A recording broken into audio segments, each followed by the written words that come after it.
Pak Sony Dana Paramita dari fraksi PDI. Pak Sony.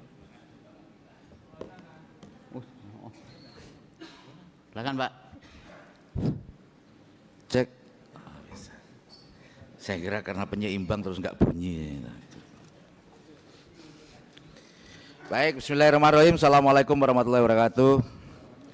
Salam damai sejahtera untuk kita semua. Yang saya hormati pimpinan beserta segenap anggota, yang saya banggakan, saya hormati juga Pak Wamen, Gus Dirjen, Pak Dirut BUMN, Pak Anies, Pak Oman, dan semua yang tidak bisa saya sebutkan satu persatu. Terima kasih, saya singkat saja, saya 1 menit pembukanya. Pertama, terima kasih kehadiran khususnya yang BUMN ya, PTPN, kemudian Perhutani dan Inhutani. Karena tadi kalau Dirut PTPN menyampaikan ini baru pertama kali, ya iyalah. Tapi diundang bersyukur kami sudah mau datang karena kita nggak bahas PNM Pak, jadi kurang menarik. Tapi saya kira ini penting untuk sampaikan di sini. Saya bersyukur karena saya berharap pertemuan yang kayak gini nanti juga ada transfer knowledge, ada transfer pengalaman. Misalkan saja Pak Oman menguasai 1,1 juta lahan, itu setara dengan lahan perhutanan sosial yang juga sama. Kalau ada success story itu bisa diceritakan. Jangan sampai kalau perhutanan sosial itu hanya ngomong tahap-tahapannya itu biru, kelas ya. Enggak, saya agak bingung Pak, akal sehat saya agak bingung. Ini kelasnya KTH apa jenis-jenis ATM? Karena biru, kuning, gold, premium gitu kan. Nah, apa enggak ada yang lebih baik namanya Pak? Alam bawah sadar kita takutnya nanti itu KTH dipikir ATM atau kredit card. Jadi pertama, sebagai bentuk apresiasi saya kepada PTPN dan Perhutani, pertama soal tadi menyampaikan akan melaksanakan EUDR istilahnya, guna maksudnya tidak ada deforestasi. Apakah itu hanya normatif saja atau fakta sesungguhnya begitu? Maksud saya adalah, ya saya tidak, hari ini kita bicara tentang alih fungsi lahan gitu. Tapi yang banyak terjadi itu sama di dalamnya, itu soal alih tanaman. Sebenarnya gini, apakah Bapak tadi menganggap situ ada Banyuwangi disebutkan, yang awalnya tanaman keras, kemudian diganti oleh tebu, itu juga sudah tidak melanggar ini. Tapi kalau bicara akibatnya, ya banjir sudah terjadi. Tadi Perhutani nyebutin titik-titik juga, diantaranya termasuk wilayah saya juga begitu. Ijen itu di satu sisi kawasan situ itu juga rawan potensi kebakaran hutan, di sisi lain Kecamatan Ijen itu juga rawan banjir. Nah yang kayak gini mau saya bisa berkoordinasi dengan Pak Dirjen manusia api ini. Jadi ke depan agar lebih kebajakannya itu lebih holistik. Yang kemudian soal konflik tadi sudah banyak disinggung. Ada banyak lahan-lahan perhutani, lahan PTPN itu yang menjadi bukan hanya potensi terjadi konflik agraria. Penyebabnya apa? Kepemilikan lahan-lahan PTP, lahan-lahan perhutani, asal muasalnya adalah nasionalisasi aset. Kalau ngomong historis sejarah tanah, ketika nasionalisasi aset kita belum siap, meskipun perhutani juga ini barang ini, perusahaan ini mulai zaman Belanda ya Pak ya kalau nggak salah ya. Tapi kan ada wilayah yang itu kemudian sudah dimanfaatkan oleh petani. Tiba-tiba kemudian ada surat ini milik PTP, ini milik perhutani, dan itu yang sampai saat ini masih belum selesai. Tempatnya banyak, ya yang valid saya harus nyebutkan dapil saya sendiri lah, itu pasti ada. Yang berikutnya soal kalau untuk perhutani jadwal penebangan, saya dulu juga pernah dengan Pak Anies datang gitu ya ini legal ditebang gitu, tapi ketika rata semua gitu pas musim banjir ya rontok semua lah kira-kira barang begitu. Belum lagi soal derajat kemiringan, mohon ini diperhatikan. Dulu juga sampaikan, berikutnya adalah itu bisa dilakukan perjanjian kerjasama melibatkan masyarakat. Tapi kenyataannya dalam fakta di lapangan kemudian soal bagi hasilnya yang seringkali tidak memenuhi kepastian hukum. Ini adalah contoh-contoh yang terjadi di perhutani. Misalkan lembaga bisnisnya Palawi. Banyak lahan-lahan itu sudah dikuasai oleh masyarakat, dimanfaatkan, begitu baik diambil alih. Gunakan oleh Palawi. Habis itu tidak terlalu dirawat dengan baik. Kalau tidak dirawat dengan baik, akhirnya terbengkelai lagi. Dikembalikan masyarakat, masyarakat nggak mau.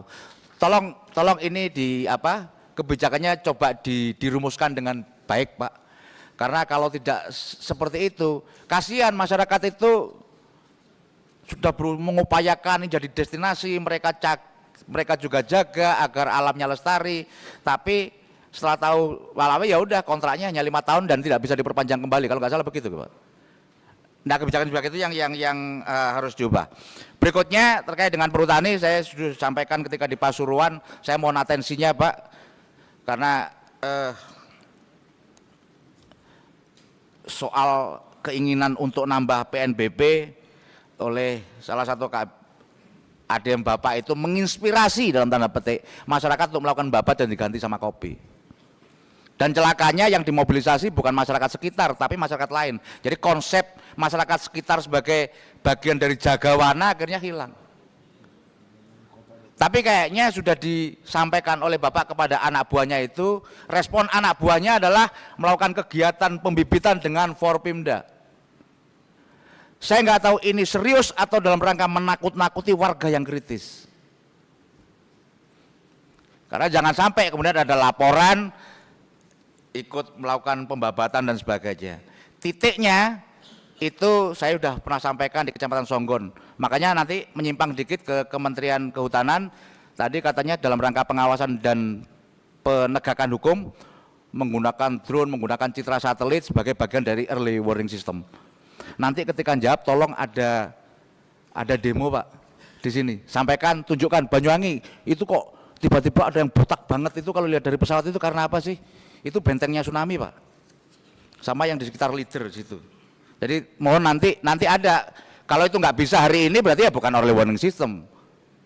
Jangan kalah dengan BUMN itu. Bulog itu ada karung diambil sama orang lain lewat CCTV bisa. Pak Yohan itu rumahnya depannya aja CCTV 4 tiap jam, 3 ya? Oh ya, sebaik-baiknya yang ganjil memang. Jadi bisa up to date.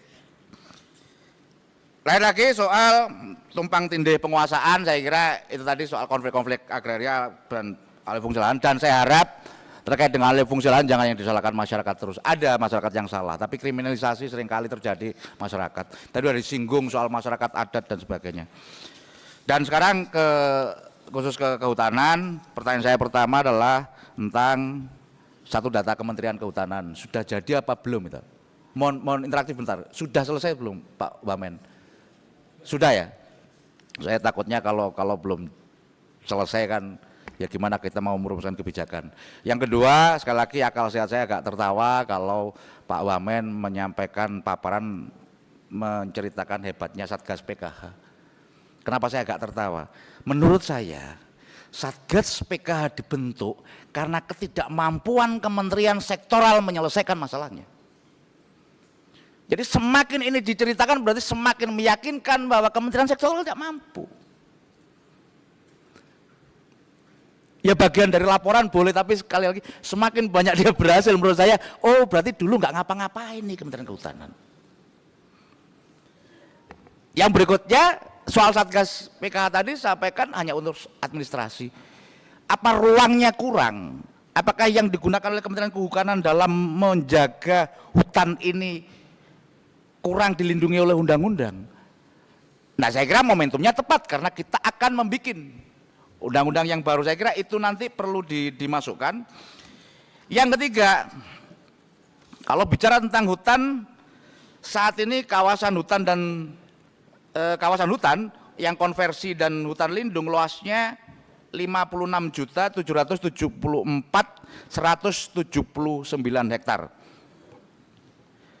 Sementara yang hutan produksi luasnya 68.200 hektar. Nanti direvisi kalau datanya saya salah Pak Wamen, karena saya ngakses satu data tunggal nggak bisa. Kalau ini benar maka perbandingannya adalah 55% wilayah hutan dikelola untuk tujuan komersil karena produksi, sisanya untuk konversi dan hutan lindung.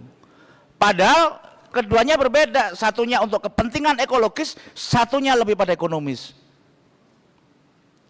Kalau ini kita kaitkan dengan pasal 33 tentang Undang-Undang Kehutanan, di mana salah satu tujuannya adalah sebesar-besar untuk kemakmuran rakyat dan berkeadilan serta berkelanjutan, maka saya kira kalau kebijakan ini tidak segera diubah Pak, maka Kementerian Kehutanan menurut saya telah melakukan apa yang dalam bahasa beliau Sunda ini onreh matedat, perbuatan melawan hukum,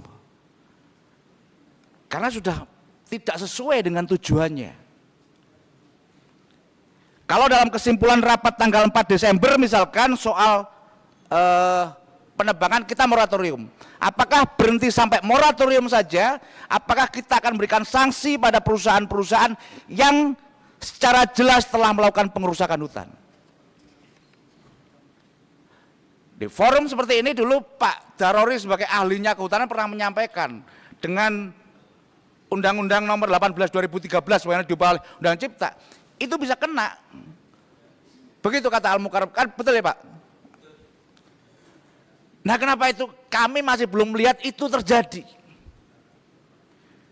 Saya kemarin gambaran saya, Kejaksaan Agung datang ke Kementerian Kehutanan dalam rangka membicarakan yang paling tidak yang di Sumatera, Aceh dan Sumatera Barat. Ternyata justru melengkapi kasus yang di Konawe. Apakah ini nanti yang Indonesia Timur memang lebih besar cuma belum terungkap saja karena belum terjadi bencana? Atau karena sebab lain? Kalau dulu menurut Dirjen Gakum memang sempat menyampaikan di Indonesia Timur itu lebih parah. Kalau nggak salah begitu. Ya mari di forum-forum kayak gini dibicarakan saja semuanya agar kita tidak selalu merespon sesuatu karena sudah terjadi bencana. Kita lelah juga, kita sama-sama ini kemarin ngapain aja, kalau di medsos kan gitu. Lu baru bangun bro. Itu sama semua gitu, kayak kita nggak ngapa-ngapain saja. Yang berikutnya soal KUPS tadi, jadi mohon jangan hanya targetnya kuantitas agar sampai tembus 1,1 juta hektar, tapi bagaimana kualitas KUPS yang sudah ada ini. Termasuk mengurangi konflik-konflik yang masih terjadi. Karena kan ini terkait dengan yang program Kulin KK, kemudian antara KTH atau KLMDH, penyelenggaranya main-main sendiri, beberapa anak buahnya Pak Anies ini dikasihkan ke yang ini dimusuhi gitu kan.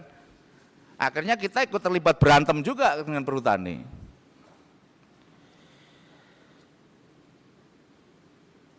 Saya kira itu saja, tepat 1 menit saya sampaikan. Dan saya berharap sekali lagi nanti di tanggapannya Pak, tolong ada demo soal early warning system itu tadi. Saya pengen tahu Banyuwangi pojokan itu Pak, itu karena apa? Itu benteng tsunami. Kurang lebihnya mohon maaf. Assalamualaikum warahmatullahi wabarakatuh.